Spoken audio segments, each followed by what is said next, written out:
आज मेरे साथ हैं रामगढ़ नगर पालिका चेयरमैन मुजम्मिल भाटी, जो अभी हम उनसे जनता के कार्य उन्होंने जो 5 साल में किए हैं उनके बारे में उनसे जानना चाहेंगे कि उन्होंने क्या क्या किया। मैं खुद भी आया हूं अभी विज़िट करके, तो हमने भी जो विकास कार्य देखे हैं उन पे भी हम सबसे पहले तो मुझे जो सबसे अच्छी चीज़ लगी उसको मैं मेंशन कर देता हूं।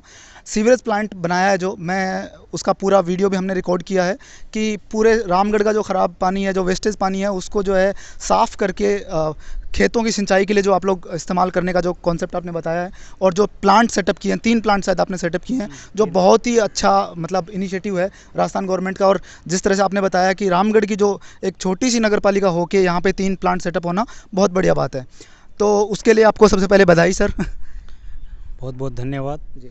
अब मेरा जो नेक्स्ट क्वेश्चन है, जो नॉर्मली जनता के भी रहता है, कि रामगढ़ की जो सड़कें हैं वहाँ पे सड़कों में अंदर में जो है बहुत ज़्यादा चौड़ाई नहीं है सर, तो उसके ऊपर आपका क्या पॉइंट है?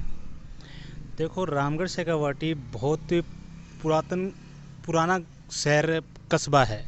और यहाँ पर जो हवेलियाँ जोड़े हैं, ये 4 दीवारी और 4 दरवाजे और 8 मोरी के अंतर्गत जो हवेलियाँ बनी हुई, वहाँ पर बसावट थी इसकी पहले। और अब इसका क्या है कि जैसे जनसंख्या बढ़ती गई रामगढ़ की, उसके हिसाब से लोग इस 4 दरवाजे और 8 मोरियों को छोड़कर बाहर पर लोगों की बसावट हो चुकी। लेकिन जो कॉलोनियाँ कटी थी वहाँ पर, तो वहाँ पर अब जो प्लान आया राजस्थान सरकार का, उससे पहले वो कॉलोनियाँ कट चुकी थी, लोग बस चुके थे, वहाँ पर इतनी जगह नहीं थी। लेकिन हमारा ये प्लान है कि अभी जो भी नई कॉलोनियाँ बसेगी उस पर हम 30 फुट का जो नॉर्मल रास्ता है उसको, और जो बड़ा मुख्य मार्ग उसको 60 फीट का हमने करने का नगर पालिका से निर्णय लिया है। Okay, very good. तो ये बता रहे हैं कि नई जो सड़कें बनेंगी वो एकदम से मतलब पूरी कॉलोनी उसी हिसाब से सेटअप की जाएगी। पहले के जो पुराने सेटअप किए हुए हैं उनके अंदर में ये ज़्यादा छेड़खानी नहीं कर सकते, इनके हाथ जो है लिमिटेड हैं। तीसरा जो मेरा क्वेश्चन है वो यही है कि जब हम मंडावा से आ रहे थे, तो मंडावा से रामगढ़ की जो रोड है उसके अंदर में हमें कुछ जगह थोड़ी ठीक ठाक नज़र आई, कुछ जगह थोड़ी फूटी हुई भी रोडें थी। सर उसके ऊपर आप क्या कहना चाहते हैं? देखिए, ये मंडावा जो रामगढ़ की रोड है, ये पीडब्ल्यूडी की रोड के अंतर्गत आती है। और ये हमारे माननीय जो बड़े सांसद महोदय हैं, उनकी जिम्मेदारी ये बनती है कि इस रोड का नवीनीकरण कराएं या फिर से इसको रीडेवलपमेंट के अंतर्गत इसकी सेंसर करवाए राज्य सरकार से या केंद्र सरकार से। ये तो रही। तो आपका कहना है कि ये आपके नगर पालिका के एरिया में नहीं आती बेसिकली? ये हमारे नगर पालिका क्षेत्र में नहीं आती है। ये पीडब्ल्यूडी की सड़क है। ओके।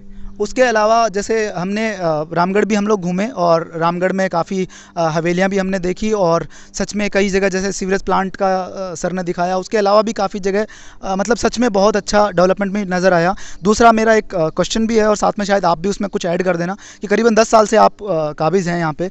5 साल आपके परिवार थे, 5 साल आप खुद रहे हैं चेहरा, और 10 साल से आपकी चेयरमैन आप ही रहे हैं। तो अगले 5 साल में आपके क्या प्लान्स होंगे अगर आप वापस आते हैं, और पिछले 10 साल में अगर आपने कुछ और काम किए हों जो शायद हम लोगों तक हो सकता है कि नहीं पहुँचे हों, आप बता सकते हैं? देखिए, पिछले 10 साल में काफ़ी काम हमने रामगढ़ नगर की जनता के लिए किए हैं। सीवरेज सहित में 2015 से 20 तक की बात करूं तो हमने 80 करोड़ के विकास कार्य रामगढ़ के सी ग्रेड की नगर पालिका अंतर्गत करवाए हैं। और जो रामगढ़ में सबसे ख़ास बात मैं बताना चाहता हूं कि पहले जो रोशनी की व्यवस्था थी वो बिल्कुल नगण्य थी, और इस बार हमने क्या दूधिया रोशनी से पूरे रामगढ़ को जगमगाने का काम किया है। हमने सबसे ज़्यादा जो हाईमार्क्स लाइटें हैं, पिछले हमारे 2010 से 2015 का जो कार्यकाल रहा है उसमें 6 हाईमार्क्स लाइटें हमने लगाई, और 2015 से 2020 तक का जो कार्यकाल रहा है इसमें हमने 23 हाईमार्क्स लाइटें लगाते हुए पूरे शेखावाटी की जो छोटी नगर पालिका है उसमें से काफ़ी जो दूधिया रोशनी है उसमें सबसे ज़्यादा लाइटें लगी है, तो वो रामगढ़ की नगर पालिका में लगी है।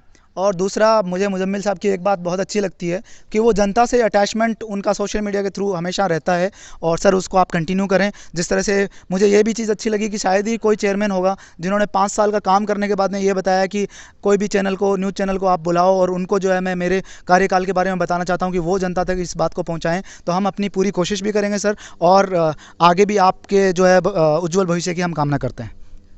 बिल्कुल, बहुत बहुत धन्यवाद। और मैं आपको ये बताना चाहता हूँ कि रामगढ़ नगर में हमने जो जो 2 भवन बनाए हैं वो एक अलग ही मायने रखते हैं रामगढ़ में, क्योंकि हमने अम्बेडकर कॉलोनी में 71 लाख की लागत से हमने भव्य अम्बेडकर भवन का निर्माण करवाया है। वो वहाँ के जो गरीब असहाय व्यक्ति है उनको जो शादी ब्याह है, छोटे कामकाज, उसके लिए बहुत ही अच्छे रूप से काम में आएगा। और एक हमारा रामगढ़ औद्योगिक क्षेत्र है रिको, वहाँ पर हमने फायर स्टेशन का निर्माण कराया। वो बहुत ज़रूरी था रामगढ़, क्योंकि रामगढ़ नगर पालिका क्षेत्र में औद्योगिक क्षेत्र बहुत वर्ष पुराना है और दुर्भाग्य से रामगढ़ नगर पालिका में फायर स्टेशन का स्टेशन नहीं था। इसलिए हमने फायर स्टेशन का भी निर्माण 30 लाख की लागत से करवाया है। और जो हमारे अन्य सुलभ शौचालय का निर्माण भी 30 लाख की लागत से बहुत ही खूबसूरत निर्माण करवाया है। और आगे भी हम चाहते हैं कि रामगढ़ स्वच्छ और स्वस्थ बने, और इसके लिए हमारा जो सबसे अहम पॉइंट है वो हमारी स्वच्छता पे रहेगा कि हम रामगढ़ को कैसे स्वच्छ और स्वस्थ रखें। ओके, तो बहुत अच्छा लगा 5 साल में जो इन्होंने काम किए, जो मतलब इन्होंने एटलीस्ट जनता के सामने रखे। बहुत सारे चेयरमैन इतनी हिम्मत भी नहीं करते कि वो 5 साल जो उन्होंने काम किए वो जनता के सामने रखें कि आप मेरे काम पे मेरे को जज कीजिए, और उसके बाद में अगर आपको अच्छा लगा तो आप मुझे नेक्स्ट बार मौका दीजिए। जनमानस शेखावाटी में मैं आरिफ आबिद खान गुड्डू के साथ।